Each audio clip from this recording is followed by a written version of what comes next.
지난 시간에 이제 5장 우리가 시작하면서 뉴턴의 운동 법칙 1, 2, 3법칙 다 한 번씩 살펴봤어요. 그래서 이제 기본적인 건 다 됐는데 이번 챕터에서 이 시간에 주로 할 일은 좀 더 이제 문제풀이에 가까운 어떤 일들을 주로 해야 되는가 그런 일 위주로 또 보도록 합시다. 여러분 책으로 하면은 대략 7절에 있는 이제 분석 모형 뉴턴 운동 법칙을 사용할 때 이제 분석 모형 그렇게 돼 있는데 그 부분을 좀 따라가 보도록 하죠. 자, 7절에 보면 분석 모형을 두 개로 분리하고 있어요. 두 개로 나눠서 이렇게 살펴보고 있는데 첫 번째 유형은 평형 상태에 있는, 두 번째는 알자 힘이 있는 상태.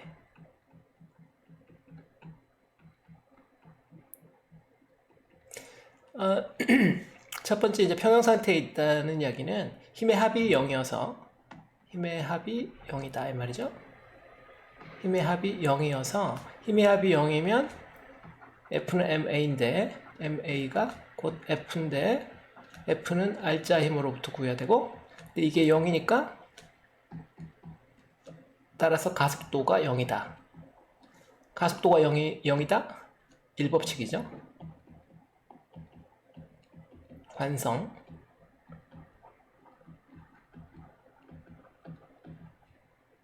그래서 가만히 있던 물체는 초기 조건에 따라 가만히 있던 물체는 계속 가만히 있으려고 하고 움직이던 물체는 계속 같은 속도로 움직이려고 한다.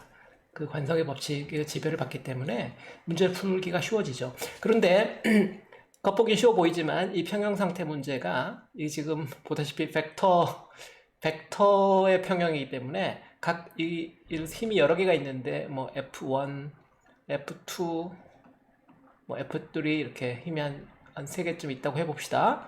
이것들이 F넷을 예를 들어 형성했는데, 그런데 이거 각각은 서로 방향이 다르다. 뭐 이렇게 될 수 있어요.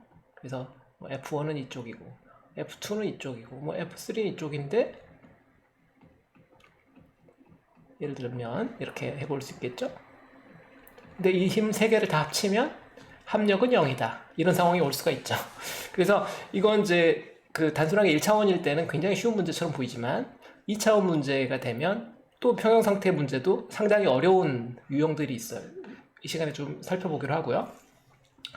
그리고 두 번째 알자 힘이 있는 유형은 일반적인 유형이 되겠죠. MA는 F 알자 힘인데 Fnet 이게 이제 알자 힘이에요. net force를 알자 힘 이렇게 번역해요. net force 순한글로 알자 힘 이렇게 번역하는데, 이 net force가 만약 존재하면은 이게 0이 아니면은 A가 0이 아니겠죠. A를 구해야 되겠죠. A는 M분의 Fnet 이렇게 해서 A를 구하게 될 테고, A가 존재하게 될 거고, A가 존재하면 주어진 문제에 따라 뭘 물어볼지 모르지만 속도를 구해야 될 수도 있는 거고요. 예를 들어서 위치를 구해야 될 수도 있는 거고요. 뭐든지 운동을 기술하는 파트를 물어보게 될 수도 있고, 또는 뭐 다른 걸 물어보기도 해요. 그래서 크게 보면 문제는 평형 상태 유형, 힘의 평형 문제라고 우리가 보통 이야기를 합니다. 여러분 이제 힘의 평형 문제, 힘의 평형을 따지는 힘이 평형 상태에 존재하는 힘의 평형 문제와 힘들 사이에 평형이 깨진 문제. 그래서 이제 힘이 존재하는 문제. 그걸 이제 알자 힘이 존재한다. 우리는 그렇게 표현해요. 알자 힘이란 단어는 이제 흔히 나오게 되는 단어니까 좀 낯설지만 익숙하게 될 수 있도록 해보세요. 그래서 알자 힘이 있는 문제와 없는 문제, 이 두 개로 갈린다 이 말이에요. 뉴턴의 운동 법칙과 관련된 문제는 크게 보면 그런데 각각 들어가 보면 이제 힘의 종류 따라, 그 다음에 그걸 적용하는 유형에 따라 수만 가지 이제 베리에이션이 있을 수가 있어요. 그 베리에이션은 너무나 많아서 그걸 다 마스터하면은 물리학자 되는 거죠. 여러분들은 절대 그걸 다 마스터할 수 없을 거고, 다 마스터하기 전에 뭔가를 어떻게 해야 돼요. 마스터를 못했는데 뭔가를 해야 돼요. 그래서 이 시간에는 최대한 그 5장 나머지 부분에 있는 예제 그림 최대한 이거를 요 두 가지 분석 모형에 따라 각각 일종의 우리가 살펴보게 될 그 문제들이 각각 다 그림이든지 문제든지 각각 다 어떤 유형들이니까 그 유형들마다 각각 이 전략을 평형 상태 문제인지 알짜인 문제인지 이거를 어떻게 포착하고 그 다음에 그걸 어떻게 풀어나가는지를 하나씩 살펴보자고요. 지난 시간에는 우리가 한 2개밖에 살펴보지 못했는데 이 시간에 이제 차근차근히 살펴보도록 해보죠. 자, 좋아요. 첫 번째, 오케이. 뭘 살펴볼까요? 예제 5.2를 한번 살펴볼까요? 예제 5.2. 예제 5.2에 보면 천정이 있고 이렇게 줄이 2개가 있고 케이블이죠. 케이블이 2개가 있고 정션이 있고 밑에다가 신호등을 매달아 놨어요. 물체. 그러면 장력이 작용할 텐데 부위별로 장력이 있겠죠. 근데 문제는 이렇게 처음부터 문제 그림이 없고 말로만 돼 있을 수가 있겠죠. 무게가 122N이다. 무게 W equal mg 이걸 말하는 거죠. 이게 112N 얘를 말하는 거죠. 얘 mg가 112N. 세 줄에 매달려 있는데 두 줄은 수평면과 37도 세타 1, 다음에 53도 세타 2. 37, 53 더하면 90이네? 당연히 그 사이 90도겠군. 자, 여기까지 주어져 있죠. 이 두 줄은 연직 줄에 비해서 그다지 강하지 못해서 장력이 100N 초과하면 끊어진다. 문제에다 함정을 팠어요. 자, 이게 이제 끊어지는 조건을 주고 이게 매달려 있겠냐, 끊어지겠냐, 뭐 이런 걸 물어봤어요. 그러니까 이거 지금까지 가르쳐준 거는 평형 상태, 힘의 평형 문제거나 알짜의 문제라고 그랬는데 이건 뭐 줄이 끊어지고 안 끊어지고 뭐 그런 것까지 판단해야 돼? 그건 이제 양념 같은 거죠. 이 문제를 다 이해하고 풀면 되는데 그것만 풀면 재미없으니까 재밌으라고 양념을 약간 거기다 더 친 거예요. 난이도가 약간 올라간 거죠. 기본적으로 이 문제는 요 1번이에요, 2번이에요. 그걸 여러분들이 판단할 수 있으면 아주 쉬워요. 항상 문제를 그렇게 접근해야 돼요. 뭐죠? 안 봐도 훤하다? 평형 문제죠, 이건 그죠? 1번 유형이다. 평형이죠, 평형. 왜? 줄이 끊어지지 않았잖아. 지금 그죠? 줄이 쭉 늘어났으니까 얘가 계속 밑으로 움직이고 있나요? 가속도가 생기는 부분이 없죠. 어느 부분도 움직이지 않잖아요. 움직이지 않으면 속도가 0인 거고 속도가 0이면 가속도 0인 거지. 지금 현재 상태가 다시 말하면 스테이터스 쿠어가 현재 상태가 평형 상태에 있는 거예요. 이거 주어진 상황이 평형 상황인 거예요. 그래서 이 문제는 힘의 평형 문제구나. 힘을 다 찾아야죠. 힘을 다 찾고 평형을 적용하면 돼. 그런데 문제는 여기서 이제 헷갈리게 하는 요소가 하나 더 있는 게 이게 줄이 3개가 있다는 거죠. 여기 질량이 있고. 그래서 힘이 작용할 만한 점이 여러 개예요. 지금 작용점이 여기도 있고, 그래서 여기도 있고, 여기도 있고, 여기도 있고. 작용점이 4개예요. 그래서 작용점이 분산돼 있어서 이 생각을 복잡하게 하는 친구들은 한없이 복잡하게 할 수 있어요. 쉽게 생각하면 여기 하나인데 가장 중요한 건 이제 이 점이죠. 이 점에서 아래로 당기는 힘이 얼마냐? 112N일 거예요. 이유는 왜 지금 이 점을 기준으로 아래로 당긴다고 해서 얘가 끌려가지 않잖아요. 그러면 얘가 아래로 이 점의 아래로 지금 112N이 작용했는데 그거하고 똑같은 크기의 힘으로 장력이라는 게 여기 작용해야 되죠. 그걸 이제 장력을 T3라고 합시다. 그 장력이라는 힘은 지난 시간에 잠깐 설명을 했는데 주로 이렇게 줄 같은 데 작용하는 힘인데 늘어나지 않으려고 버티는 힘이에요. 그러니까 늘어나지 않으려는 방향으로 작용해요. 작용점이 지금 양쪽 끝이 둘이죠? 그러면 이쪽 작용점에는 반대로 작용하게 돼요. 그러니까 장력은 이쪽에서는 위로, 지금 화살표를 옆에다 표시하니까 좀 보기 싫은데 둘 다 장력이 T3예요. 아래도 T3, 위에도 T3. 이 장력의 이 개념을 여러분들이 좀 미리 잘 파악해야지 돼요. 이걸 파악하지 못하면 잠깐 누가 채팅을 날렸는데 말로 해주면 좋아요. 제가 120인가요? 오케이. 중요하지 않아요. 지워버릴게요. 120이네. 맞는데 중요하지 않으니까 그냥 MG라고 할게요. 그 없이 할 수 있으니까요. 자, 그래서 이제 그 T3 지금 이야기하고 있는데 장력 같은 것을 방향을 지금 제가 열심히 설명하고 있죠. 그 방향을 파악하는 것이 굉장히 중요해요. 학생들이 그걸 뭐 그건가 보다. 장력이 뭐 스칼라 아니야? 이렇게 생각하는 친구도 나중에 있더라고. 힘은 무조건 벡터예요. 방향이 항상 있거든. 작용점에 어느 쪽으로 작용할 거냐 그걸 따지면 돼요. 요 작용점이 또 평형에 있는 거예요. 요 작용점 지금 제가 표시하고 있는 여기 보이죠? 이 작용점이 힘의 평형 상태에 있기 때문에 위로 T3 아래로 mg 요 아래쪽으로 mg 위로 T3 그게 지금 평형을 이루고 있는 거고 이 지점을 기준으로는 왼쪽 위로 당기는 요 장력이 있을 거고 장력이 다 같은 줄 다른 줄이고 첫 번째 구간 이쪽 줄에 작용하는 장력을 T1 이쪽 위쪽으로 당기는 장력을 T2 이렇게 이야기한다면은 이쪽 작용점을 기준으로는 당기는 거지만 반대 이 천장 쪽 작용점을 기준으로는 아래쪽으로 이렇게 당기는 거예요. 그 힘은 똑같이 T1이에요. 이쪽은 왜냐면 같은 힘이니까 같은 줄이라서 그래요. 줄이 하나인데 부위별로 이쪽은 장력이 크게 작용하고 아래로는 장력이 작게 작용하고 이럴 수 없어요. 줄 전체에 똑같은 장력이 작용하죠. 그게 중요한 T예요. 장력을 적용할 때 여러분들 꼭 그거 잊어버리지 마세요. 이쪽 줄에는 이쪽이 장력 T2니까 이쪽에 T2가 이렇게 작용해야 되죠. 그런데 천장이 지금 버티고 있잖아. 천장이 somehow 어떻게 버티고 있는 거지. 이거 똑같은 크기의 힘으로. 거기까지는 따지지 맙시다. 거기까지 따지면 귀찮아지니까. 자, 그래서 우리가 지금 관심이 있는 이 지점에서 보면은 아래로 mg T3였지만 T3는 곧 mg니까 아래로 mg 그 다음에 이쪽 방향으로 T2 이쪽으로 약간 느슨하게 T1 이렇게 작용하고 있죠. 그리고 나서 이제 힘의 평형 우리가 알고 있는 요 방정식밖에 없잖아요. 이걸 이제 풀어야 돼. 지금 뭐 T1이 끊어지겠냐 안 끊어지겠냐 뭐 T2가 끊어지겠냐 안 끊어지겠냐 이런 이야기잖아요.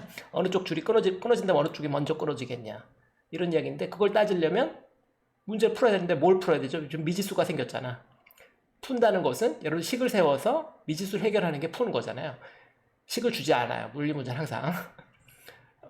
저한테 메시지로 뭐 이런 걸 묻는 것인가요? 이렇게 채팅을 보낸 친구도 있었는데 그걸 파악하는 게 물리 문제에서 가장 중요한 거예요. 문제를 독해하고 무엇을 묻는 것인가 그거를 파악하는 것이 이 문제에서 그러면 뭘 묻는 것인가 뭘 내가 적용해야 되나 그래서 이 모형이라는 게 필요한 거예요. 별거 아닌 것 같은데 내가 뭘 써야 되지? 평형 모형을 써야 된다 이 말이에요. 그래서 이 문제 보면 무조건 글씨를 써놓으세요. 이거 평형이다. 힘의 평형. 이 문제는 힘의 평형이야. 이거 딱 쓰기만 해도 내가 어떻게 이 문제를 전개해 나가야 되겠다라는 전략이 세워져요. 아시겠죠? 그래서 일단 평형 써놓고 그 다음에 이제 각도를 여기다 좀 집어넣어 볼까요? 이쪽이 막곡 지각이니까 이쪽이 세타 1이죠? 이쪽도 세타 2 이렇게 쓸 수 있겠죠? 그렇게 하면 이게 x축 이쪽을 x축하고 y축 이쪽을 y축 j축 이렇게 하면은 x축 y축 힘의 성분분해 해가지고 쓰면 되겠구나. fx부터 먼저 쓰면은 오케이 마이너스 t1 코사인 세타 1 더하기 t2 코사인 세타 2 그 다음에 mg는 상하 방향이니까 얘는 없고 그래서 이거 두 개인데 이게 0이다. 그죠? 이게 알자 힘이란 말이에요. x방향의 알자 힘 다 쓴 거예요. 힘의 총합. 알자 힘 네트 포스란 말은 쓰기도 하고 안 쓰기도 하고 뭐 바쁘면 안 쓰고 시간 나면 쓰고 그런 거예요. 항상 힘을 쓸 때 알자 힘을 써요. 알자 힘이 운동에 영향을 주는 거니까. 자, y방향 알자 힘을 이번에 써봅시다. 그러면 어떻게 되나? t1 sin 세타 1 그 다음에 t2 sin 세타 2 이렇게 되겠죠. 그래서 이것이 근데 중력이 반대로 아래로 적용하니까 빼기 mg 이게 0이 돼야 되겠죠. 힘의 합이 0이 돼야 되니까 힘의 평형 네트 포스는 제로 돼야 된다. 이게 제로 이게 지금 방정식이에요. 첫 번째 등식 하나, 두 번째 등식 하나. 미지수가 몇 개예요? 두 개. t1, t2. 미지수가 두 개, 방정식 두 개. 그죠? 이퀘이션 두 개. 이퀘이션 두 개가 평행하지만 않다면 풀 수 있죠. 여기 일반적인 문제 여기서 끝나는데 지금 이 문제는 양념을 쳐놔가지고 뭔가 하나를 더 물어보고 있어요. 여기서 이제 구하려면 어떻게 한다? 이건 1차 방정식 아니에요. 세타1과 세타2는 지금 고정됐죠. 주어졌잖아요. 세타1은 뭐 37도, 뭐 세타2는 53도 이렇게 주어졌기 때문에 그거는 우리가 건드릴 필요가 없을 것 같으니까 그건 내버려 두고 이걸 해결하면 되는 거죠. 해결하면 어떻게? 뭐 직선의 방정식 두 개니까 교점을 구하는 문제잖아요. 이거 굉장히 난이도가 낮아 보이죠. 제가 누누이 항상 이야기하는 게 일반 물리 문제는 막상 수식을 이렇게 필요한 그 문제를 풀이를 위한 방정식을 세워놓고 나면 푸는 것은 굉장히 유치해져요. 그런 학생들을 못 푸는 경우가 있어요. 그 앞에 여기 이 앞부분이 어려운 거지. 생각보다 이 앞부분에 제가 이 그림 그리고 말로 하는 부분이 어려워요. 그 다음에 여기 또 뒤에다 지금 이 문제의 경우는 양념을 쳐놨기 때문에 그 양념을 또 뚫고 나가야 되니까 그게 한 단계 더 어려울 수 있겠네. 근데 여기까지가 일단 기본적으로 올 수 있고, 그 다음에 이제 이걸 해결한다. 첫 번째 식을 두 번째 식에다 대입하면 뭐 해결이 될 것 같아요. 그렇게 한번 해볼까요? T2는 코사인 세타 2분의 코사인 세타 1 T1 이런 꼴이 되니까 이거를 2번에다 대입하면 2는 어떻게 되겠어요? 사인 세타 2 T2 더하기 코사인 세타 2분의 잘못 썼군요. 식이 점점 복잡해지네. 사인 세타 1 더하기 코사인 세타 2분의 사인 세타 2 코사인 세타 1 다 묶은 다음에 T1 이렇게 되겠네. 빼기 mg가 0이니까 equal mg 이렇게 쓰면 되겠네. 자, 그러면 이거 이항하면 T1은 얼마 이렇게 나오겠죠. mg 나누기 더하기 뭐 이렇게 써지겠네. 그죠? T1 구했죠. 이 T1 구했으면 다시 T2 구할 수 있죠. 여기 1번식에서 T2는 다시 T1의 방정식. T1 구할 수 있겠죠. 나왔잖아요? 이 숫자를 예를 들어 mg 좀 전에 말한 100뉴턴 집어넣고 세타, 코사인 세타, 사인 세타 다 계산해서 다 집어넣으면 값이 나오겠죠. 얼마, 몇 뉴턴, T1은 몇 뉴턴, T2는 몇 뉴턴 나오겠죠. 그죠?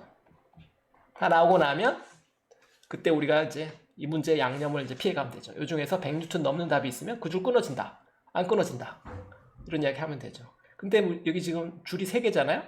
T3는 100뉴턴 확실히 넘죠. T3는 지금 문제에서 제가 아주 빨리 넘어와 버렸지만 T3는 mg랑 똑같잖아요. 이 점이 평형 상태에 있으니까. 그래서 T3는 100뉴턴 넘어요. 시작하자마자. 근데 T3에 대해서 묻지 않았어요. 연직줄은 충분히 강하고 요 사선 방향 줄이 약하다. 요 둘 중 어느 하나가 끊어지겠냐? 아예 안 끊어지겠냐? 이 문제 해결할 수 있겠죠, 그죠? 자, 이 문제 이제 대표적인 힘의 평형 문제 유형이에요.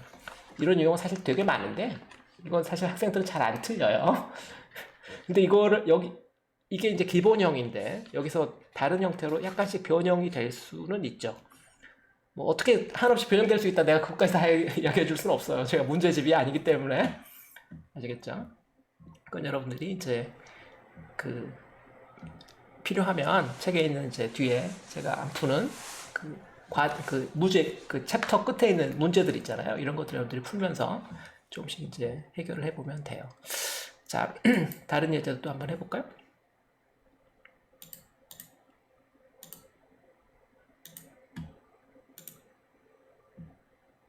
자, 이번에는 예제 5.3. 다 할 수는 없어서 제가 뭐 어떤 거 건너뛸 수도 있어요. 다 할 시간이 안 되면 다 안 될 거니까. 자, 예제 5.3. 요런 유형들도 있어요. 매스가 2개가 있는데 접촉하고 있고 마찰이 없고 마찰이 없는 수평면에서 서로 접촉해 있다. 상자들 나란히 쌓아놓은 이런 문제들인데 이런 문제들이 은근히 따질 게 좀 있어가지고 이거 지금 질량을 2개 상자 1 M1과 상자 2 M2 있고 바닥엔 마찰이 없대요. 마찰이 없으면 이제 일단 쉬운 문제. 마찰이 있으면 마찰력이라는 게 생겨요. 좀 이따 이야기할 거예요. 서로 접촉해 있다. 접촉해 있다는 것도 중요한 단서죠. 떨어져 있으면 서로 밀거나 당기거나 하지 않는데 접촉해 있으면 예를 들어서 왼쪽을 지금 밀었다. 매스 M1을 외력 F로 밀었다. 수평방향 힘 F로 밀었다. 그러면 이 힘 때문에 밀려간단 말이에요. 이 문제는 어떤 유형이죠? 앞에 분석 모형으로 먼저 어떤 유형이에요? 가속도가 있어요, 없어요? 가속도가 있겠어요? 없겠어요? 가만히 있을까요? 나찰이 없잖아. 밀려가겠죠, 그죠? 밀려가면서 F는 MA니까 M이 어느 M이죠? 이 중에서 두 매스가 지금 붙어 있잖아. 두 매스가 붙어 있으면 항상 같이 움직이잖아. 이 사이에다가 누가 껌을 붙인 건 아닌데 왼쪽에 미는 한 두 물체는 같이 움직이니까 그래서 두 물체가 같이 움직이는구나. 당연히 이렇게 된 다음에 F구나. 이게 당연히 0이 될 수가 없겠죠? 이건 알짜임이 존재하는 유형이란 말이야. 알짜임이 존재하고 등등. 자, 이게 이제 기본 시작이고 이 분석 모형 중에서는 알짜임이 있는 유형이다. 그래서 가속도가 있어. 그래서 뭐 가속도를 구하라. 문제에서 이걸 구하라면 뭐 이거 쓰면 끝이죠, 그죠? 그게 이제 1번인데 이거는 쉬워요. 이걸 모를 수가 없겠지. 근데 두 번째, 이것도 양념이 쳐져 있어요. 왜 물체를 두 개를 놨겠어? 첫 번째 물체가 두 번째 물체를 얼마만한 힘으로 미느냐, 뭐 이런 문제를 물어본 거죠. 그죠? 두 물체 사이의 접촉력의 크기를 구하라. 그 말은 무슨 말이냐면 힘이 사람의 손가락이라고 합시다. 사람의 손가락 같은 걸 이렇게 밀었는데 밀 때 첫 번째 물체만 밀었단 말이에요. 두 번째 물체는 닿는 방법이 없으니까. 두 번째 물체는 첫 번째 물체가 밀었는데 그래서 첫 번째 물체가 두 번째 물체를 요 미는 힘. 그 힘은 얼마냐 이거죠. 그럼 그 힘은 뭐냐? 그러면 그거를 이제 F2 by 1 제가 이렇게 표시할까요? 1에 의한 2가 받는 힘 F2 by 1. 그 힘만 있겠어요? 얘가 작용반작용이라고 아시죠? 작용반작용. 그 힘 너만 나한테 작용하냐? 나도 너한테 작용할 수 있어. 얘도 이렇게 되밀 수도 있거든. 되밀 수도 있어요. 그러니까 이게 문제가 상당히 복잡해진다 이 말이죠. 작용반작용 생각하면 이건 뭐 한도 끝도 없이 도돌이를 돌 수가 있어요. 그러나 우리가 알고 있는 거 기준으로 생각하면 어떻게 보면 문제는 심플해요. 항상 운동방정식은 매스 기준으로 운동방정식을 세운다. 이퀘이션 오브 모션을 매스 기준으로, 매스가 지금 두 개예요. M1 기준으로 운동방정식이 있고 M1 A1 equal F1 net 이렇게 쓰면 되겠죠. F1은 1에 작용하는 알짜임. 1에 작용하는 알짜임. 지금 이 그림으로 보면은 1에 작용하는 알짜임은 뭐냐면 외력 F. 여기 외력이 따로 표시가 없어서 그런데 외력을 EXT라고 써놓으면 참 편하겠죠. FEXT라고 써놔야 안 헷갈릴 것 같아요. FEXT로 제가 바꿀게요. 외력이 오른쪽으로 밀었는데 오른쪽 물체가 다시 얘를 되밀죠. 오른쪽 물체가 되밀어요. 빼기 F1 by 2예요. 왜냐면 이 F1 by 2 여기다 표시할게요. 요 힘과 요 힘은 작용 반작용이니까. 그래서 요게 F1이 받는 알짜임인 거예요. 겉으로 보기에는 익스터널 포스를 내가 다 받는 것 같지만 그 힘을 다 받는 게 아니라 그 힘의 일부는 오른쪽에 넘겨주고 얘는 그 힘의 일부만 받는 거지. 그게 결론이에요. 근데 요 가속도는 그러면 새로 구해야 되냐? 아니. 같은 속도로 둘이 같이 움직이잖아? 요게 요 앞에 구해놓은 가속도예요. 그래서 이게 이제 숨어있는, 하여튼 이게 매스 M1 기준으로 지금 운동방정식 하나 세운 거고요. 매스 M2 기준으로 운동방정식을 세워볼까, 이번에는? M2A2 이렇게 쓰면은 여기 써야 될 원래 힘은 F2 넷이에요. 2라는 물체가 받는 알짜임. 근데 2라는 물체는 F external을 직접적으로 받을 수가 없다니까? 공간적으로 떨어져 있어요. 얘가 상자라고 하면 몇 센치, 뭐 몇십 센치 떨어져 있어. 어떻게 힘을 받아? 그렇죠? 작용점은 여긴데, 얘가 받는 힘은 mass M1이 미는 힘이에요. 요 F2 by 1. F2 by 1이에요. 아시겠죠? 이게 얘가 mass M2를 기준으로 한 운동 방정식이에요. 근데 여기서 A2가 미지수가 아니고 이미 구해놨다 이 말이에요. 같이 움직이니까. 접촉하여 움직이기 때문에 얘가 이거예요. 접촉. 한마디만 쓰면 서로 대화가 되겠죠. 왜? 이유는 접촉했기 때문에 같이 닿아서 움직이고 있으니까 같은 가속도로 움직일 거 아니야 당연히. 그죠? 그 이야기예요. 그러면 이제 알 것 같기도 하고 모를 것 같기도 하고. 그죠? 자, 근데 여기서 이제 헷갈릴 수 있는 거는 뭐냐면 여기 화살표가 여러 개인데 왜 여기서 M1 기준으로 하면 화살표가 오른쪽으로 가는 놈도 있고 되돌아오는 놈도 있는데 왜 되돌아오는 놈만 여기 칩니까? 외력을 쓰는 거예요. 외력을. 요 우변에다 항상. 얘가 받는 외력. F2 by 1은 일이 작용한 주어가 누구야? 일이 얘가 주인공이 되는 거죠. 일이 2에 작용하는 힘이에요. 그래서 자기가 작용한 힘은 빼는 거야. 자기가 작용한 힘까지 넣으면은 작용 반작용 합치고 나면 0이야. 아무것도 없게 돼요. 계산이 틀리게 돼. 이를 매스 M1 입장에서는 외부, 다시 말하면 2가 작용한 힘이 여기 요 힘만 외력인 거예요. 요 힘과 요 힘. 요 힘과 요 힘이 외력이에요. 매스 M2를 기준으로 하면은 얘도 지금 화살표 2개 있지만 둘 중에 하나만 외력이, 하나는 자기가 얘를 밑에 있고 볼까요? F1 by 2는 2에 의해서 1에 작용한 힘 이런 말이에요. 얘가 주어야. 얘가 힘을 1에다 준 거예요. 이건 빼야 돼. 이거까지 집어넣어 버리면 작용 반작용이라서 합치면 0이라니까 넣으면 안 돼요. 하나만 넣어야 돼. 외력만 넣어야 돼. 일단 외력만 넣었죠. F1 by 2, F2 by 1 1에 의해서 2에 작용한 힘. 자, 이렇게 해서 이제 다 된 건데 보면 이 식이 지금 두 개잖아요. 1번식, 2번식. 근데 여기서 힘의 크기는 같아요. F1 by 2와 F2 by 1은 크기는 같은데 방향이 반대죠. 그래서 이렇게 방향 반대. 왜? 작용 반작용 관계니까. 3법칙.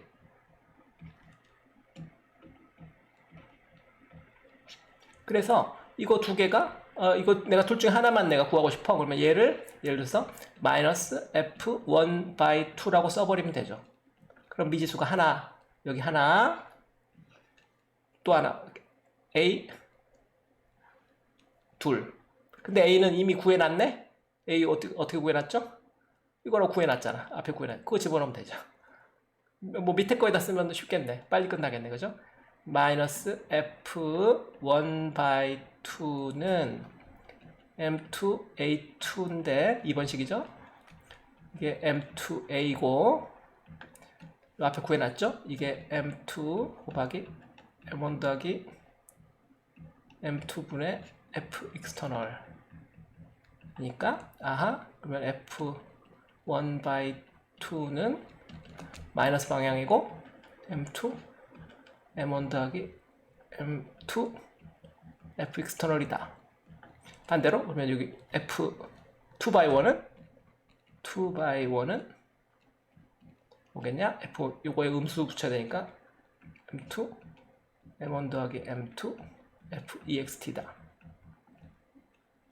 문제에서 물어보고 있는 게 요 힘의 크기 또는 뭐 사실은 요 두 번째 물체가 받는 힘이 사실 흔히 궁금한 사항이거든요. 두 번째 물체가 받는 힘은 얼마냐?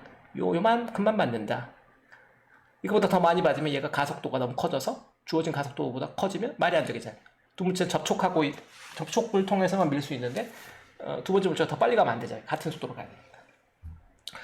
이거 상당히 많은 학생들이 이 문제 헷갈려 해요. 이걸 분석적으로 이렇게 잘 쳐다보지 못해요. 제가 채점을 단연간 해보면 잘 알고 있어요. 이거. 별로 어렵지 않은 문제인데 중간 과정을 생략하고 학생들이 하는 가장 큰 실수는 항상 뭐냐면요. 중간 과정 없이 답을 쓰려고 하는 거예요. 이게 중간 과정 제가 물리학자고 박사 받고도 교수하고도 굉장히 단연간의 경력이 있는데 제가 이 중간 과정 거치지 않으면 틀릴 수 있다고 생각하거든요. 저도. 그런데 제가 만나본 수많은 일반 물리학 1학기를 배우는 물리학을 배우는 대학생들은 중간 과정을 자기가 암산할 수 있다고 생각을 하는 것 같아.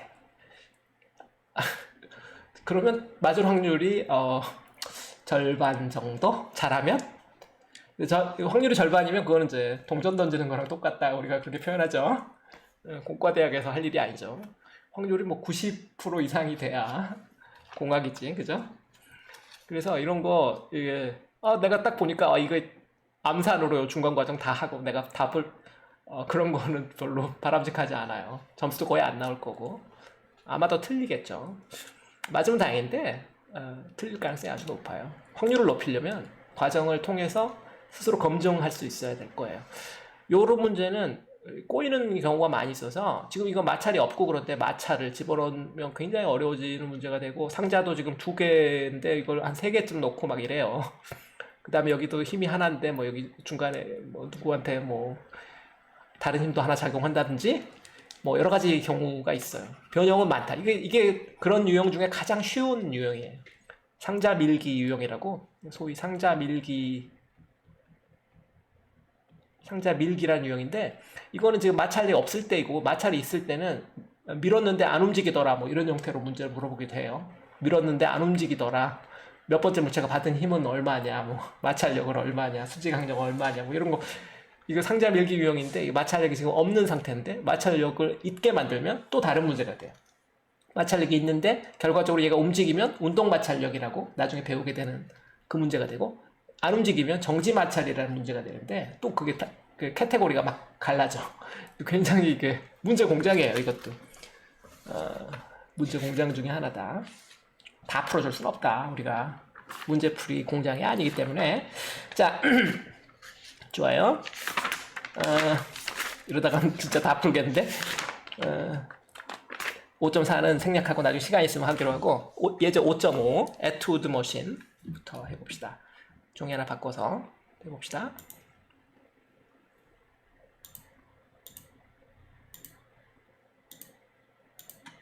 자, 예제 5.5 에투드 머신.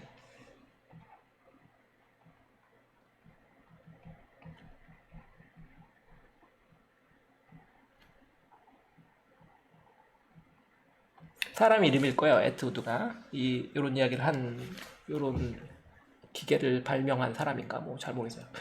그러니까 도르래가 있고요. 그다음에 여기 좌우에 물체가 매달려 있어요.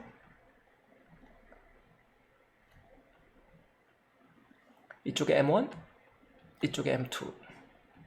도르래는 뭐 이상적인 도르래. 이상적인 도르래라 하면 질량이 없고 마찰력도 없는 힘의 방향만 전달해주는 역할을 하는 이상적인 도르래.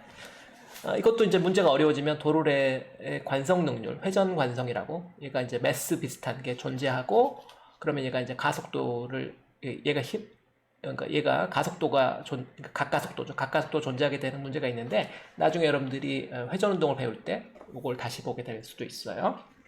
지금은 이제 앞부분이니까 이건 아주 이상적인 도르래. 그래서 질량이 없는 거 도르래로 생각하면 되고요. 이 물체에서 가속도하고 줄에 걸리는 장력을 구해봐라. 뭐 이게 문제예요. 매스 두 개가 다르다. 그림에 뭐 M2를 아래로 그려놨으니까 아마 M2가 더 무겁다. 이렇게 이제 생각합시다. 그럼 여기 이제 장력이 있는데, 오케이. 장력이 있는 문제죠. 이 중력, 이마도 중력부터 생각하면 여기 중력 있고요. M2G. 얘도 여기도 중력 작용하죠. M1G. 따로따로 이렇게 쪼개서 보세요. 질량을 기준으로 항상 식을 세운다 그랬죠? 자유물체 그림이라는 걸 형태로 표현하면 M1 입장에서는 아래로 M1G, 위로 장력 T. 이 구간 장력과 이 구간 장력이 같을까 다를까? 아직은 모르겠는데 연결돼 있죠? 같죠? 같아요. 연결돼 있어요. 같아야 돼. 자, 이 두 번째 물체는 M2G 장력 T. 같다고 그랬죠? 같은 줄의 그 장력의 방향만 바꾸지 크기를 바꿀 수 없잖아. 같은데 그러면 뭐가 다른 거야? 이게 지금 평형 문제가 아니구나. 이 평형 문제가 아니. 이 문제는 기본적으로 앞에 분석 모형에서 뭐다? 알짜힘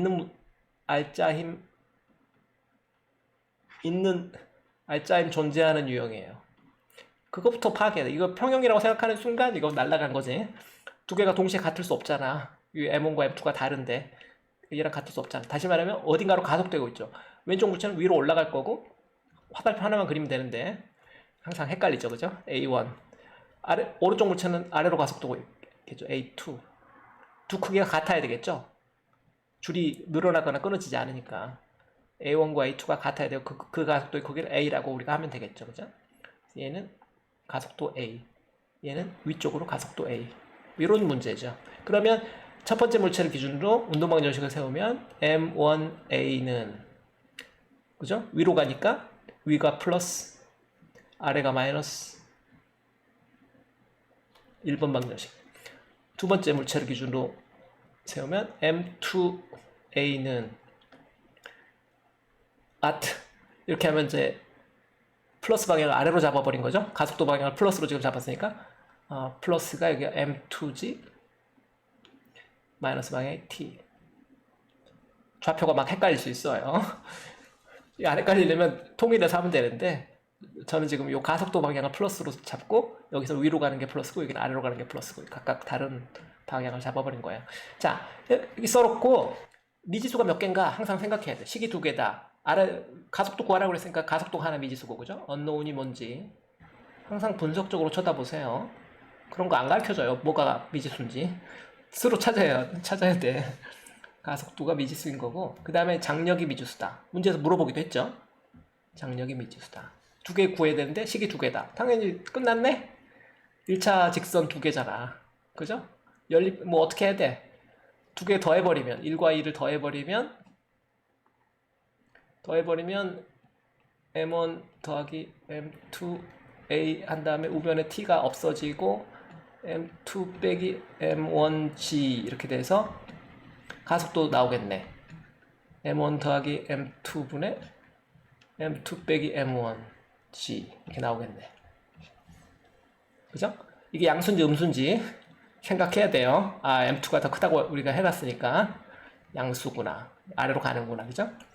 자, 이 가속도를 여기다가 대입하면 T가 나오겠죠. 그죠? T 1번식에다가 집어넣어 버립시다.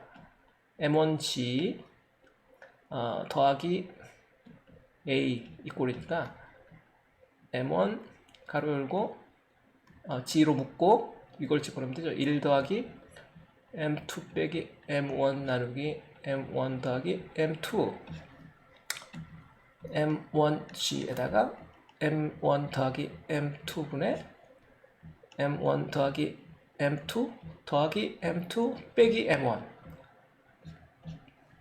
다 했네. 이 M1, M2 M1 더하기 M2G 단위가 맞나 확인해주고 MG 맞네 그죠? 됐다. 타고 간 거죠. 빨리 할 수 있을까? 이거 암산하려고 학생들이 꼭 이런 거 이게 항상 저는 이 자유물체 그림부터 시작해서 이게 지금 제가 여기 쓴 게 모범 답안 일종의 제가 생각한 버전의 모범 답안이에요. 그런데 그림이 꼭 나오죠. 학생들이 흔히 이 그림을 생략해요. 그림 없이 문제를 잘 풀 수 있다고 생각하는데 물리학자가 그렇게 생각하지 않아요. 그림을 빼먹잖아요. 그러면 요 1, 2번식에서 부호가 틀릴 가능성이 상당히 높아지고 부호 틀렸을 때 채점하는 사람 입장에서 별로 용서해주고 싶은 생각이 안 들겠죠. 그림도 안 그릴 정도로 무성의한데 부호가 틀리는 건 너무 당연한 거 아니야? 부호가 틀렸는데 점수를 몇 점 줘야 되나? 일단 그림 안 그렸으니까 여기 깎고 여기 부호 틀렸으니까 또 깎고 답 틀렸으니까 또 깎고 이렇게 한 3번 깎이게 될 수 있어요. 그림 잘 그렸어. 잘했는데 가다가 부호가 하나 틀렸어. 그러면 착한데 내 말도 잘 듣고 열심히 잘하는데 이거 실수다. 실수 조금만 깎고 이렇게 될 수 있어요. 차이는 굉장히 크게 벌어져요. 자유물체 그림 특히 물체가 2개 이상 나타나는데 자유물체 그림을 안 그린다. 그 말은 이와 같이 이제 연립방정식을 세울 때 부호가 틀려도 선생님한테 그 채점을 위임하겠다. 마음대로 깎아주세요. 그 말이랑 똑같아. 나는 많이 깎게 돼요. 왜? 그림도 없는데 수식도 틀려. 아시겠죠? 물론 그림 그려도 그림 엉망으로 그리면 또 깎이게 되겠죠. 그림을 알아볼 수 없게 그린다든지 화살표를 막 위아래로 다 그려온다든지 하면은 난해하다 이렇게 되겠죠. 하여튼 뭐 해봐야 아는 거니까 여러분 나중에 채점 당해보고서 이야기해야 되겠지만 일단은 하여튼 저는 최대한 깐깐하게 채점해 주려고 해요. 왜냐하면 그래야 학생들이 배울 수 있거든. 그러지 않고서 누구한테 배우겠어요. 이렇게 하면 아니다 이건 바람직하지 않다. 바람직하다. 그건 채점을 통해서 여러분한테 피드백이 가는 거예요. 여러분들이 만약 그 과제든 시험이든 점수가 적게 나온다면 그게 이제 학습의 기회다. 선생님이 주는 좀 더 공부할 수 있는 기회를 주는 거니까 그런 관점에서 생각하세요. 나는 다 맞아야 되는데 왜 깎였지? 뭐 이런 관점에서 보시면 인생이 피곤하죠. 자, 예제 예제 5.6. 아, 공간이 공간이 없네. 또 새로 종이를 좀 열어야 되겠죠? 공간이 너무 없어서 새로 종이를 한 장 열게요.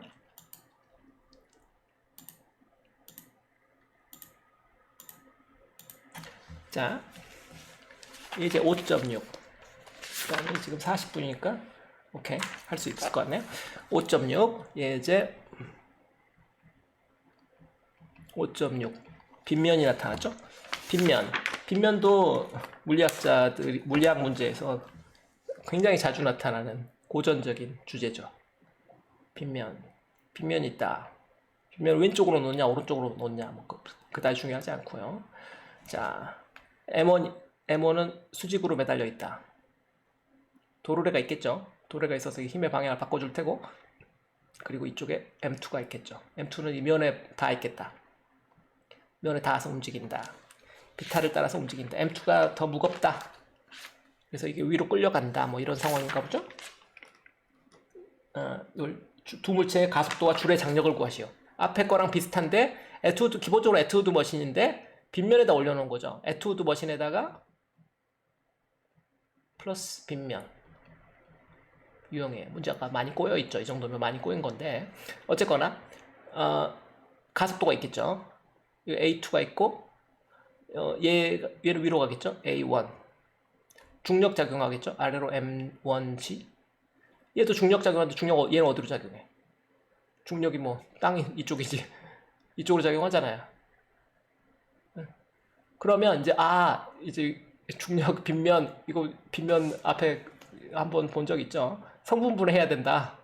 그죠? 면을 따라가는 성분과 면을 누르는 성분, 수직 항력, 뭐 이런 거 성분분해 해야 돼요. 장력 나타나겠죠. 이쪽에 장력 작용할 테고, 이쪽으로 장력 작용할 테고. 힘의 방향만 바꿔주니까 같은 장력이다. 그죠? 뭐 이런 형태의 문제를 풀게 되죠. 그래서 물체가 두 개인데 자연물체 그림을 두 개 그려야 되겠죠. M1 기준으로 M1G 위로 장력 T, 결과적으로 위로 가속도 A, A1과 A2가 A라는 같은 가속도로 움직일 거야. 줄이 늘어나거나 줄어들지 않을 테니까요. 두 번째 물체 M2 기준으로 오케이. 중력은 이쪽으로 작용하고 장력은 위로 작용한다. 빗면 위로. 그죠? 그런데 이거 성분분해 하죠. 성분분해 보통 할 수 있으니까. 면을 누르는 힘과 빗면을 미끄러지는 힘, 두 힘으로 분해가 되는데 이 힘은 M2G sin 세타. 기억하기 쉬운 방법이 하나 있어요. 제가 고등학교 선생님이 가르쳐준 다음에 평생 잊어버리지 못하는데 스르륵이라고 미끄러지잖아. 사인이야. 스르륵. 면을 누르는 힘은 코사인이에요. 둘 중에 하나만 기억하면 되니까. 스르륵. 미끄러졌잖아. 스르륵. 자, 제가 화살표를 너무 짧게 그렸네. 아래로 가려면 얘가 더 힘이 세야 되니까 장력을 좀 짧게 그려야 되겠네. 장력을 좀 짧게 그리고요. 그래서 얘는 결과적으로 이쪽으로 가속도 A 됐죠. 그리고 힘이 하나 빠졌어요. 수직항력 지금 빠졌죠. 수직항력 N 있어야 되죠. 표시가 점점 지저분해지고 있죠. 원래 힘 많이 넣으면 여러분 책에 있어요. 그림 5.15에 그림 잘 그려져 있으니까 똑같은 그림이니까 제가 책보다 더 잘 그릴 수는 없겠죠. 수직항력 있어요. 수직항력과 mg 코사인 세타는 크기가 같아요. 이 문제의 경우에 다른 힘이 없으니까. 자, 이제 다 냈네. 자, 근데 요 문제를 이렇게 썼을 때 중력을 지금 성분분해 했잖아요. 빗면 방향 성분과 빗면의 수직인 성분 두 개로 분리했는데 이 힘 하나, M2G란 힘 하나를 두 개로 분리했기 때문에 요 힘 두 개 합치면 요 힘 하나잖아요. 그러면 결과적으로 요 M2G란 힘은 지금 분해한 다음에는 잊어버려야죠. 분해한 다음에 이 힘 또 사용하면 곤란해. 이거 성분 분해예요. 하나를 두 개로 쪼갠 거야.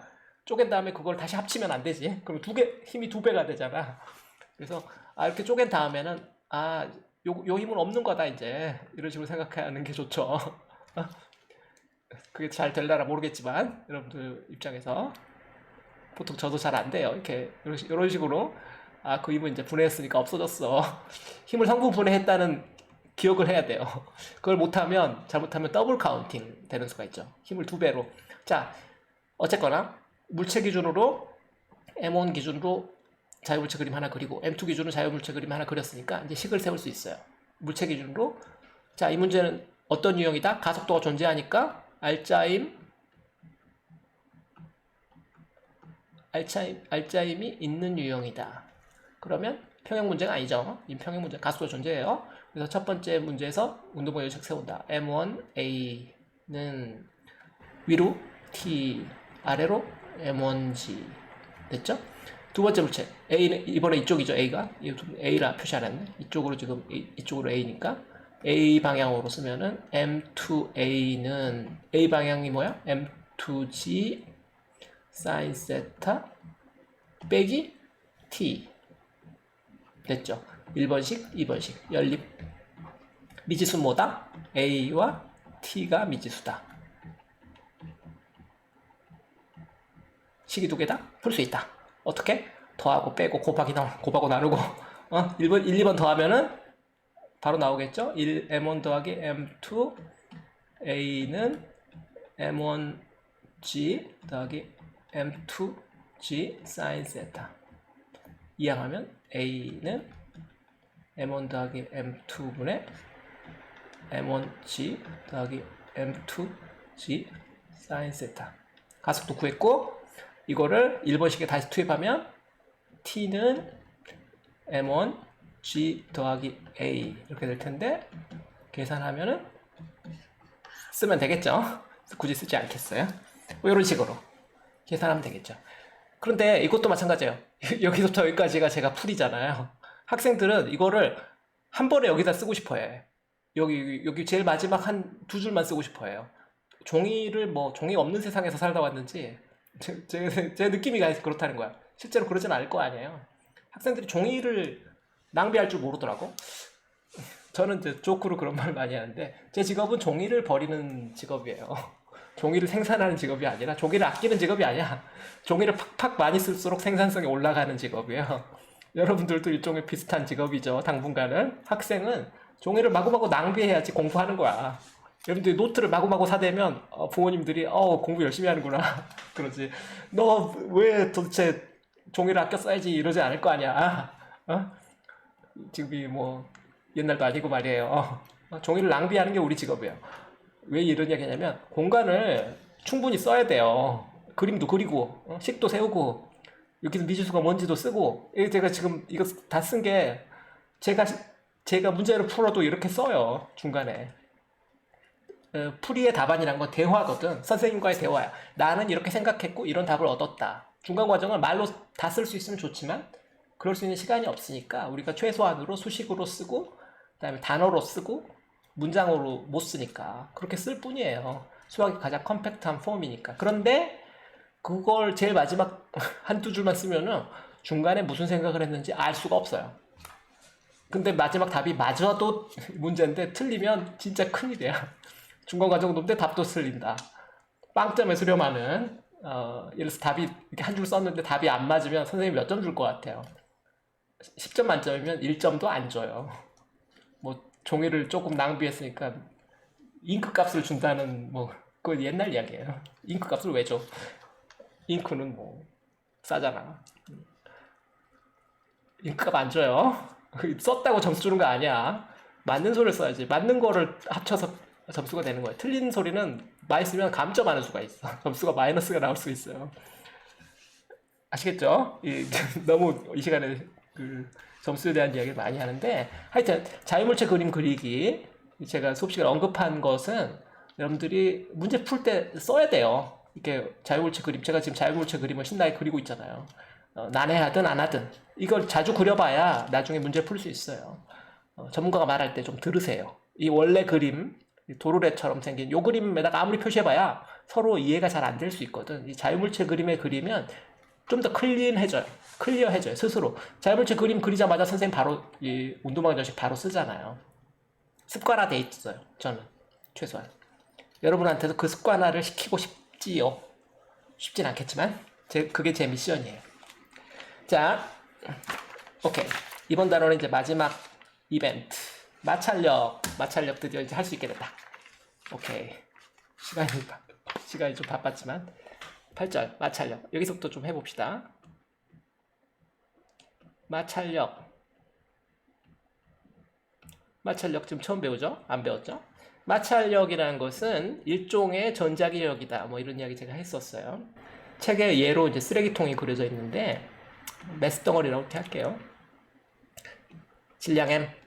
바닥에 다 있는데 면이 뭐 어떤 이유로 거칠다. 너무 거칠어도 그렇지만 사실 너무 맨질맨질해도 마찰이 존재해요. 전기력 같은 거니까 일종의 전기력이기 때문에. 그래서 마찰력이 뭐 가장 간단한 예로 뭐 남산 바위, 아니 울산 바위라고 할까요? 큰 바위 덩어리가 있다. 무게가 뭐 한 100톤쯤 되는 있다고 합시다. 사람이 옆에서 아무리 밀어도 팔을 좀 길게 뻗어야 되겠네. 아무리 밀어도 안 움직여요. 사람이 힘을 안 쓴 건가? 힘 썼어. 나 힘을 썼단 말이에요. 힘을 썼는데 얘가 안 움직여. 어떻게 된 일이지? 힘 안 움직이면 그건 앞에 문제 유형에서 뭐야? 평형. 힘의 평형인데 그럼 힘이 없는데 다른 힘이 없어요. 봐 여기 중력 mg 있을 거고 그러면 면이 위로 미는 힘 수직항력 있을 거고 요 힘은 보통 수평면이니까 크기는 같고 방향 반대니까 얘는 요 수평 방향과 아무 상관없잖아. 수평 방향 힘은 내가 밀었는데 안 움직이네? 아시겠죠? 무슨 상황인지. 100톤짜리 돌을 내가 아무리 밀어도 안 움직이더라. 그럴 수 있잖아. 왜 그렇죠? 왜? 그 이유가 뭐냐면 바닥면에서 이 물체와 이 바닥 사이에서 마찰력이 왼쪽으로 작용했기 때문이에요. 이 문제는 이제 정지마찰 FS라고 쓰는데 SS처럼 써졌네. FS예요. 소문자 F를 보통 써요. 마찰력에는 기호를 소문자 F 쓰고 S 쓰고 별로 달라지지 않았네. F예요. FS입니다. 소문자 FS. 마찰력에 보통 방향도 잘 안 써요. 왜냐하면 외력과 반대 방향이거든. 마찰력은 상당히 뭐 헷갈릴 만한 요소가 힘의 방향이 마구마구 외력에 의존해요. 그래서 이 물체를 지금 왼쪽에 있는 이 상자라고 합시다. 상자를 왼쪽에서 오른쪽으로 내가 밀잖아요. 그럼 마찰력은 이 접촉면에서 왼쪽으로 작용하게 되죠. 이렇게. 그래서 얘가 만약 안 움직인다면 지금 현재 가속도가 0이라면 운동방향 저식을 우리가 세울 수 있죠. MA가 0인데 오른쪽으로 F, 왼쪽으로 FS. 그러면 이때 FS는 뭐냐? F인 거예요. 다시 말하면 마찰력이 외력에 의해서 변한단 말이에요. 내가 세게 밀면 마찰력이 그 센 만큼 내가 예를 들어서 50N로 밀면 마찰력은 그걸 맞춰줘요. 너 50N로 밀었냐? 나도 50N로 되밀어 줄게. 이런 굉장히 똑똑한 마치 생각이 있는 것처럼 실제로 그러진 않겠지만 그런 거예요. 내가 외력을 작용하는 만큼 마찰력이 되밀어요. 그래서 힘의 합이 0이 되도록 힘의 평형 상태가 되도록 만들어준다 이 말이에요. 그런데 마찰력 문제가 이렇게 평형 문제만 있냐? 아니다 이 말이에요. 자동차가 있는데 뭐 브레이크를 밟아서 미끄러진다 뭐 이런 문제들 있을 수 있거든. 미끄러지다 얼마 후에 멈췄다. 처음 속도 V0 나중 속도 제로 이런 문제죠. 이런 문제예요. 거리 얼마 가서 멈췄다. 거리 S. 마찰력은 얼마냐? 뭐 이런 유형이 이런 것도 있어요. 처음 속도 마찰 계수를 한번 구해 보시오. 매스 M이다. 같은 물체예요. 이런 문제 생각해 보세요. 이거는 움직였거든. 이때는 가속도가 있죠. 가속도가 어느 방향일까? 속도가 멈추고 있으니까 가속도 왼쪽이네. 그죠? 가속도가 왼쪽이에요. 가속도가 왼쪽. 이 문제는 그죠? 속도가 멈추고 있잖아. 오른쪽으로 가는 속도가 멈췄어요. 가속도 왼쪽인데 이 가속도 오리진이 뭐지? 마찰력이에요. 마찰력. 미끄러졌잖아. 이때 키네틱 FK 운동 마찰이라고 그래요. 운동 마찰력. 운동 마찰이라는 게 작용하고 있는 거죠. 멈출 때까지 이 순간까지 계속 마찰력이 작용해요. 뭐 이런 문제. 그러니까 이거는 가속도가 있는 문제. MA는 F 할 때 요 A가 존재하는 문제. 얘는 A가 0인 문제, 평형 문제 다 있을 수 있어요. 그러니까 평형 문제에만 마찰력이 나타나는 게 아니라 움직이고 있는 물체도 나타낸다. 아시겠죠? 정지하고 있을 때는 정지 마찰, FS, Static Friction, 정지 마찰이라고 우리가 부르고요. 정지 마찰력이라고 부르고, 이거 운동하고 있을 때 운동 마찰력이라고 불러요. 크기가 좀 다르죠. 어느 게 더 크냐면 정지 마찰력이 더 커요. 일반적으로. 그런 이야기를 조금씩 해봅시다. 다음 페이지 하나 열어야 되겠네. 종이가 좀 없네요, 그죠?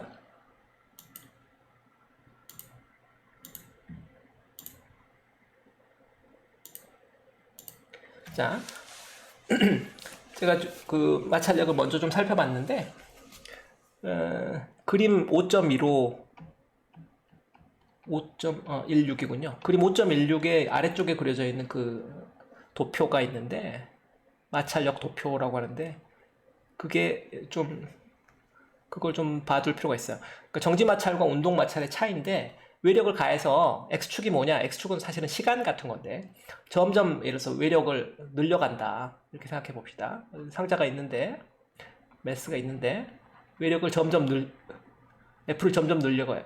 점점 증가시켜서 어느 순간 얘가 미끄러지기 시작한다. 그런 문제라고 생각해 봅시다.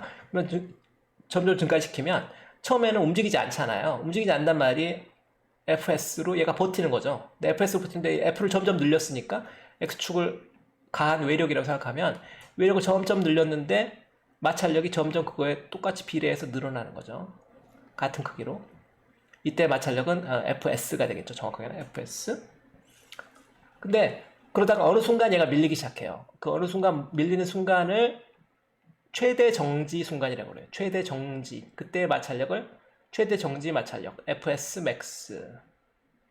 최대 정지 마찰력이라고 그래요.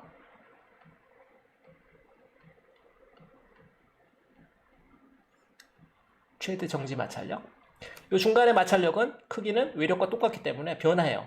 이 중간에 밀리자. 여기서 여기까지는 요 구간은 정지 상태예요. 정지 상태. 1법칙. 관성의 법칙 상황이란 말이에요. 근데 거기서 밀리기 시작하는 순간, 운동하기 시작하는 순간 여기서부터 이제 운동 상태예요. 그런데 이 운동 상태가 되면 마찰이 갑자기 뚝 떨어져요. 책의 그림에 푹 떨어진다고 되어 있는데 이 순간은 표시하기 어렵고 그 다음에 일정해져요.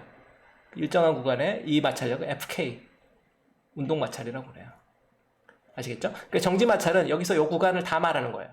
그래서 정지 마찰이 어떤 면에서는 좀 더 어려워요. FK는 일정해. 요 처음에 급격하게 변하는 순간은 보통 버려. 요 부분 버려버리고 평평한 부분만 생각하면 그냥 일정해요. 외력과 상관도 없어. 외력과 상관없이 외력과 무관하게 얘는 일정해. FK는 아시겠죠? FS는 변해. 최대 정지 마찰까지 변할 수 있어요. FS는 최대 정지 마찰까지 0부터 시작해서 외력이 전혀 안 가해지면 마찰력은 없어요. 마찰력이 아예 없는 거야. 외력을 가해야만 그때부터 마찰력이 가해져요. 힘을 방해하는 방향으로. 그러니까 정확하게 운동을 방해하는 방향으로 해요. 마찰력의 방향은 운동을 방해하는 방향으로 해요. 그러니까 어떤 운동을 하려고 하는가, 오른쪽으로 가려고 하는데 그걸 방해하는 거죠. 마찰력 방향도 파악하기 어려울 때가 있는데 그거 여러분들이 운동을 방해하는 방향이다 생각하면 답을 쉽게 찾을 수 있어요. 자, 근데 정지 마찰은 보다시피 최대 정지 마찰이라는 그 순간까지는 계속 증가하다가 그 최대 정지 어느 순간 어느 정도 이상은 더 이상 버티지 못한다 이런 이야기죠. 아까 제가 잠깐 살펴본 울산 바위 같은 것도 100톤짜리 바위도 뭐 1000명, 10,000명 나타나서 그냥 동시에 밀어버리면 밀리겠죠. 그게 이제 최대 정지 마찰 순간인 거예요. 근데 그 최대 정지 마찰의 순간은 또 정해져 있어요. 자, 그래서 정지 마찰 중에서 최대 정지 마찰력은 그 FS max라고 그러는데 이 값은 수지 강력과 비례해요. 그리고 그 비례 상수를 μs라고 하죠. 이 μs가 뭐냐면 정지 마찰 계수다. 계수라고 불러요. 그런데 사실 여기도 최대라는 말을 붙여야 될 판인데 보통 안 붙이죠. 왜냐하면 최대 정지 마찰력에서만 이 식을 이야기할 수 있으니까. 최대 정지 마찰력은 이래요. 그 다음에 운동 마찰력 Fk, 운동 마찰력은 µk 곱하기 수직압력 n이에요. 이 µk는 운동 마찰 계수라고 불러요.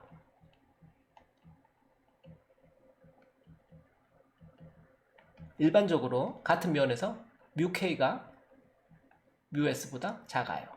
많이 작아요. 그래서 자동차가 브레이크 밟을 때 미끄러지기 시작하면 제동거리가 더 길어져요. 안 미끄러지게 해야 돼. 그래서 ABS 브레이크라고 하죠. Anti Brake Lock 시스템인가?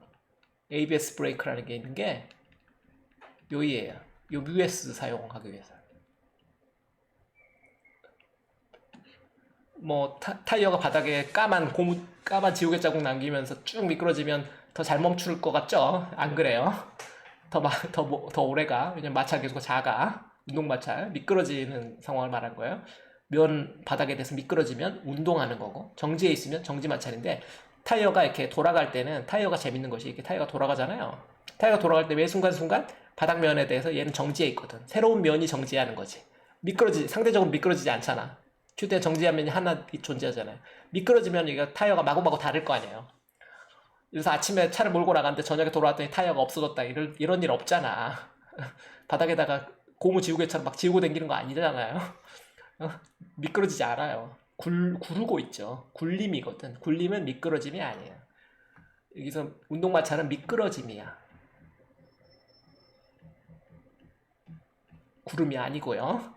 헷갈리시면 안 돼요. 그래서 ABS 브레이크라는 거가 이 정지 마찰만 이용해서 브레이크를 더 빨리 차가 멈추게 만드는 장치거든요. 자, 이게 이제 여러분들이 학생들이 반드시 기억해야 되는 요소예요. 지금 제가 정지 마찰은 아예 안 썼죠. 왜? 정지 마찰은 변하기 때문에 그래요. 변해요. 최대 정지 마찰력이라는 것만 정해져 있어요. 그건 일정해. 이 N은 수직항력이다. N은 수직항력.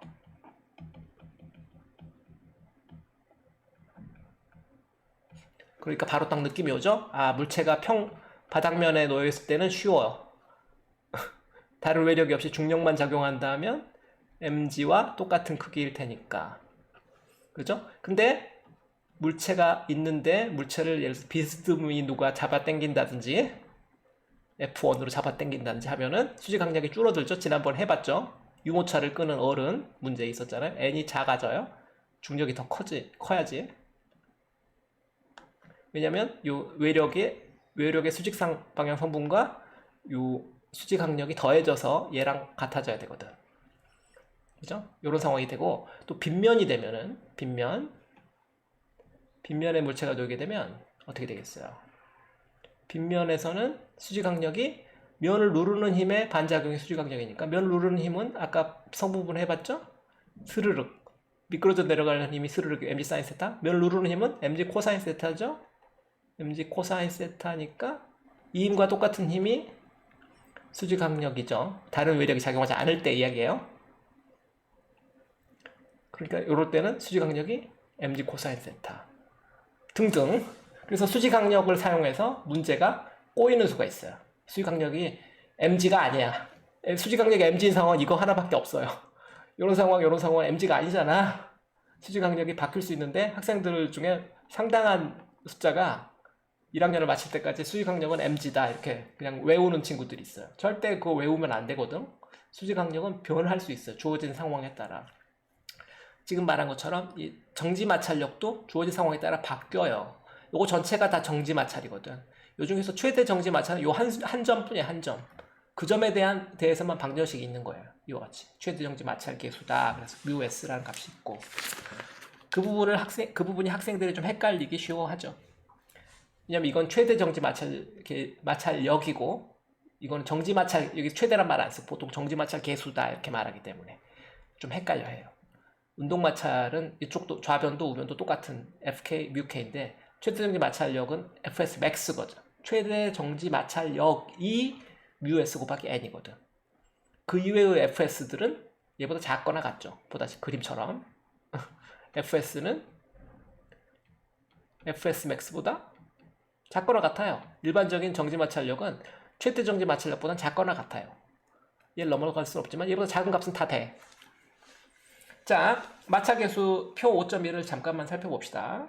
여러분들 책에 있으니까 거기 보면은 이제 재밌는 숫자만 몇 개 보면 되는데, 콘크리트 위에 고무, 이게 뭐 자동차 타이어 상황이죠. 뮤 S가 1.0이고 뮤 K는 0.8이다. 어느 게 더 커요? 정지 마찰이 당연히 크지. 항상 1-20%씩 더 커요. 또 볼만한 것들이 뭐가 있을까? 테플론 위에 테플론. 테플론 위에 잘 미끄러지겠죠. 0.04 굉장히 작죠. 0.04 윤활유를 안 발라도 돼요. 테플론 위에 테플론. 그리고 얼음 위에 얼음. 정지 마찰은 0.1, 정지 마찰 계수 0.1, 운동 마찰 계수 0.03인데, 그 다음에 인체 관절 0.01, 0.003. 놀랍죠, 그죠? 인체가 아주 뛰어난. 자, 이건 이제 보고 넘어가기로 하고요. 문제를 풀 시간이 많진 않으니까 하나만 풀까? 예제가 2개 있는데요. 마찰력에 대해서 둘 중에 하나만 하고 이번 챕터 마쳐야 될 것 같은데, 5.8 할게요. 5.7은 여러분들이 읽어서 해결할 수 있어요. 5.8이 더 어려운 문제일 것 같네. 5.8 할게요. 얼음 위에 있는 하키퍽의 처음 속력이 20m/s. 그 퍽이 얼음 위에서 115m 미끄러진 후 정지한다면 퍽과 얼음 사이의 운동 마찰 계수는 얼마인가? 이게 차라리 더 얌전한 문제인 것 같네요. 두 번째 5.8에 질량 M 놓고 아래로 중력, 수평면, 위로 수직 강력, 처음 속력이 있어요. V0. 그죠? 나중에 멈춰요. 멈춘다. 나중에 멈춘다. V = 0. 나중 속력 0. 나중 상황에서도 중력, 수직 강력은 똑같겠죠. 자, 근데 처음에는 바닥에 마찰 개수는 얼마인가 그래서 마찰이 있다는 거잖아. 어떤 마찰인가를 먼저 파악해야죠. 뭐 어떤 마찰이죠? 운동 마찰이겠죠. FK. 운동을 방해하는 방향. 왼쪽. 그죠? 면에다 표시하면 돼. 이런 정도로 표시하면 되겠어요. 나중에는 마찰이 정지했으니까 정지할 때 마찰력 제로니까. 자, 요 문제예요. FK는 아까 뭐라고? FK는 µK 곱하기 N. N은 구해야 된다. N은 지금 우리가 지금 이미 구해놨네. 오케이. 이 문제에서는 N은 mg죠.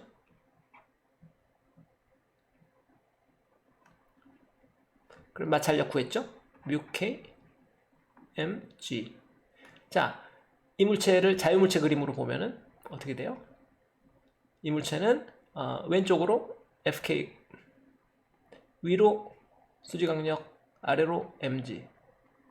같다. 외력 이거 하나밖에 없네? 왼쪽으로 가속도가 있는 문제죠? 그죠? 왼쪽으로 가속되는 문제예요. 가속도가 운동과 반대 방향. 근데 문제에서 가속도를 안 줬죠? 구하라는 거겠지?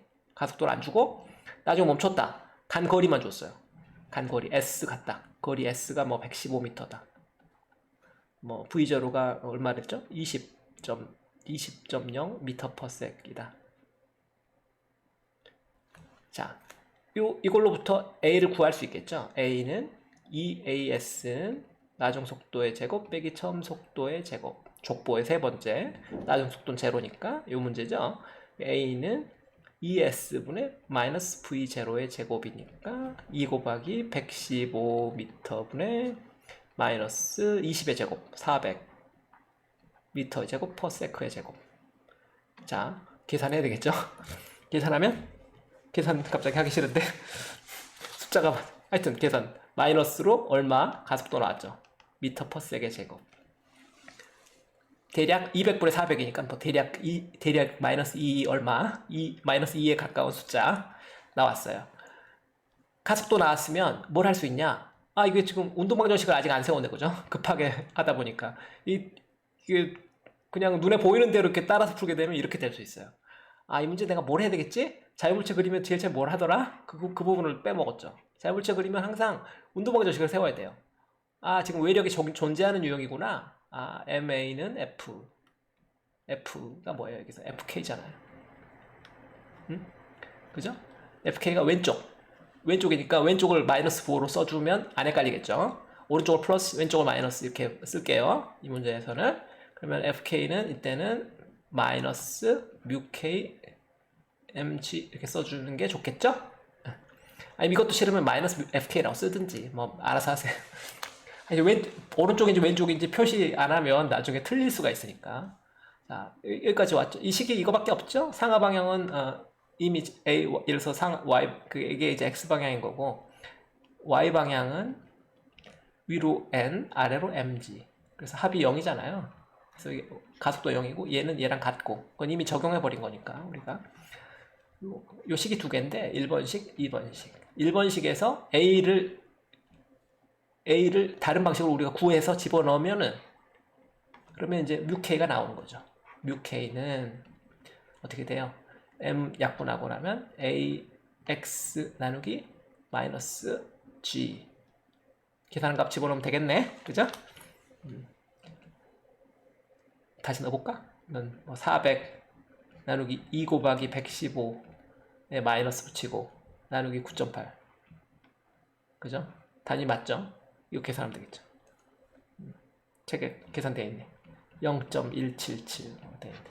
이 숫자 세 자리 맞죠? 하나 둘 셋 하나 둘 셋 숫자 밑에 세 자리 하나 둘 셋 0.177 여기까지 쓰면 맞죠.